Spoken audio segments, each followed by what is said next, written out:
Okay, આ પ્રશ્ન છે અંત્ય બિંદુ એટલે શું? એ આપણે આગળ સમજાવી ગયા કે અંત્ય એટલે અંતનું અને બિંદુ એટલે એ બિંદુ એટલે રેખાખંડની જ્યારે વાત કરતા હોઈએ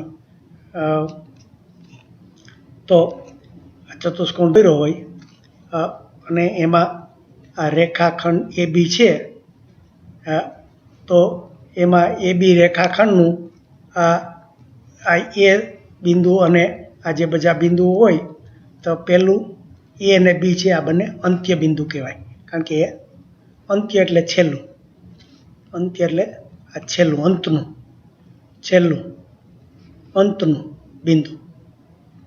એટલે આ બધા જે છે આ બધા એ બી સી ડી અને ચારેય ખૂણાના જે બિંદુ છે એ બધા અંત્ય બિંદુ કહે. આ બાકીના વચ્ચેના બીજા લાઈન ઉપર જે આવ્યા હોય ને એ બધા વચ્ચેના બિંદુ કહે.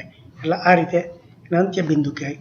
એટલે આપણે પહેલાં જોઈ ગયા તફાવત કે બિંદુ અને અંત્ય બિંદુમાં તફાવત શું.